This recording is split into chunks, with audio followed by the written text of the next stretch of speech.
A billionaire's wife has an affair with a male stripper, and this most shameful of cuckoldry inevitably falls on the head of the NBA's nicest guy. Since becoming a couple with Amy in 1994, Duncan has given her nothing but undivided love. One reason Duncan waited until after college to enter the NBA draft was to honor his mother's wishes, and also to spend his college years alongside his girlfriend.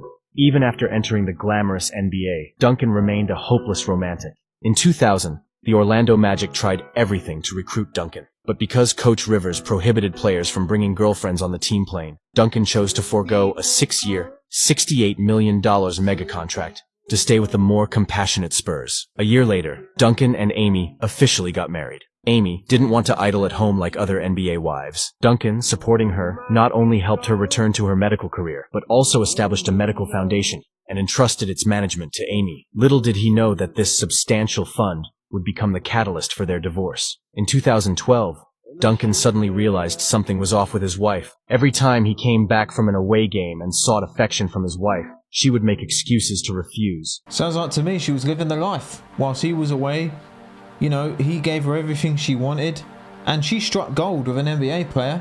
She's got all the money in the world, living in a mansion, supercars, luxury things in life, and he came home and, you know, wanted to whap, and she was like, nah. And he knew something was up. It looks like it's going downhill from here, boys, but let's carry on watching. Initially, Duncan thought his wife was just tired, but as large amounts of money from the foundation started to go missing, he realized something was amiss. It was only after a private investigator's investigation that the truth came to light. His wife not only had an affair with a male stripper, but also took out millions of dollars to help him start a business. Duncan wanted to handle it discreetly at first, but who would have thought his wife would turn against him for her lover? Amy not only initiated the divorce, but also slandered Duncan as bisexual. Although Duncan might seem slow, he's actually very smart. He collected evidence, won the lawsuit, and even gained custody of their 2 children. After a 7-year courtship and 12 years of marriage, Duncan might not forgive, but he still gave Amy $7 million.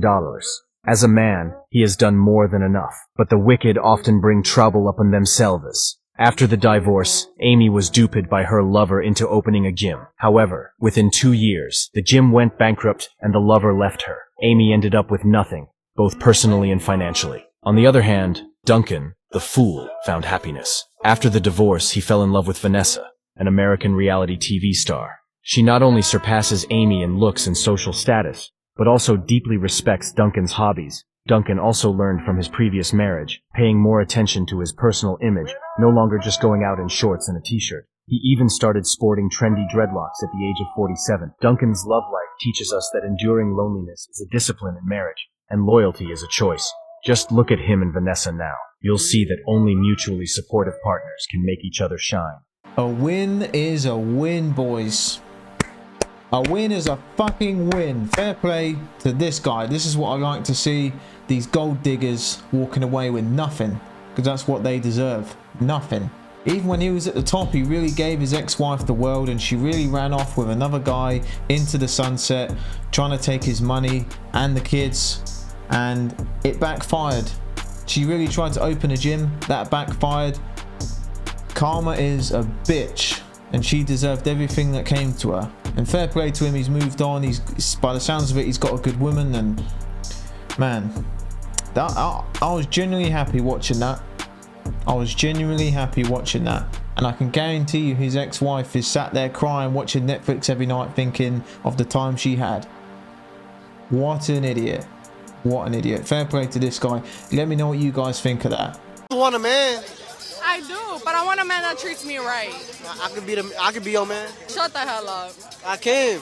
No, Hey, can I be Superman, Batman, or your man? Neither. Why not? Cause no. Why you look like you're crying? Because you made me cry. Y'all see that? Y'all see that tear right there? Why you gotta do me like that?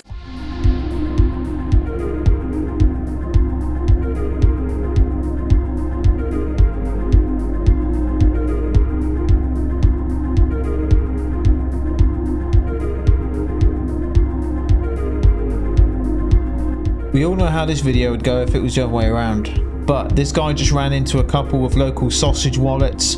They're out on the street looking for something to grab. We've all seen them. This question was asked in America, yeah? They did like a little thing. Yeah. They asked bare people, yeah? Women and man, yeah? They ask women, would you want to do a job that is your career, or would you go and clean sewers for 100 bags a year? They're saying, oh, but the career is not paid. Saying, oh, I'm going to do the career thing and not get paid. But the man them are saying, nah, I'll take 100 bags a year, blood. But that's the difference there, blood. Do you know what I'm trying to say? Well, why would you miss it say, shut up, I wouldn't do that. I wouldn't. You know what the girl say? You know what the girl say? The girl say, I'm going to close my legs. Yo. Boys, we all know that women ain't out here trying to be in sewers, oil rigs, construction, manual labour, brickies. The list goes on. They ain't trying to do those jobs. They ain't trying to do them. If they was on double pay, they would be looking at doing half the hours for the same pay, but guys would be doing double the hours for more money. That's just how we are. That's how different we are. Rate me on a scale from 1 to 10 based off the sound of my voice. Oh, 8. Oh, that's pretty good. Do you want to see what I look like? Yes, please. What do you think? Oh, 5.5. 5.5? That's kind of low. Not my fault. What could be better? Probably your hair. What's wrong with my hair? It's got a tint of brown in it. A tint of brown? Yeah, it looks like whoever colored it didn't finish the job. Oh. Well, she did. Oh, get your money back.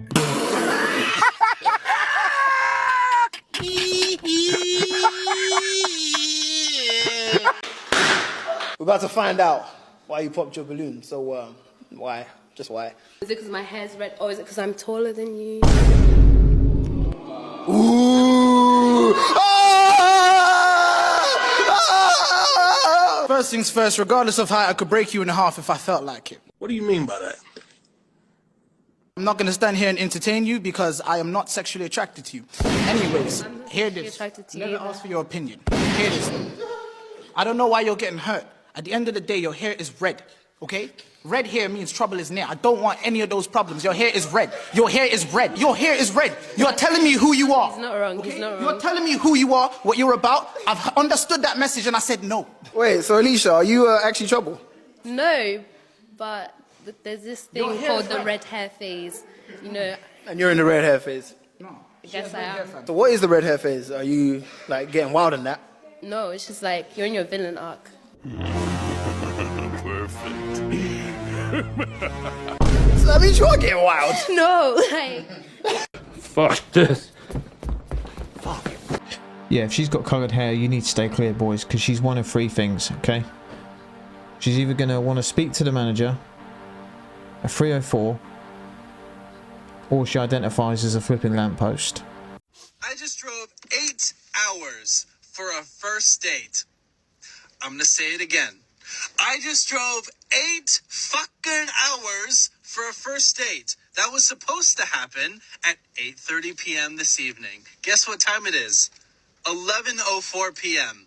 I am stuck in the middle of fucking nowhere. I'm tired. I'm hungry. This man meets a girl through Instagram. They text for 2 weeks. After conversating and opening up, he finds out that they live 8 hours apart. But he still wants to go out on a date, so he offers to drive 8 hours to her. The morning of, before he leaves for the 8-hour drive, he confirms the date. They talk on the phone multiple times while he's driving to the date. During one of those conversations, they plan on meeting at the bar because she says that she has nosy roommates. But then as they're talking more, she admits that she's feeling very nervous about the date. And like any gentleman, he offers to pick her up instead, but that's when she says that she doesn't want her parents to meet him. So she actually lied about the roommates because she actually lives at home. He's literally 20 minutes away when she reveals this to him. And not only that, she reveals that the reason why she doesn't want her parents to meet him is because they do not want her dating outside of her race. And he is not the same race as her. But this man takes the news so gracefully after an 8-hour drive.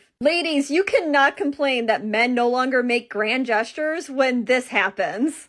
I don't know, bro. I think driving 8 hours is a bit excessive in itself. I mean, you're asking for trouble. Could have met halfway at least. So I'm confused by that video. Did she stand him up or not? But it could have been worse, man. I got a good friend of mine who went all the way to New York from the UK for a date, and it didn't go well.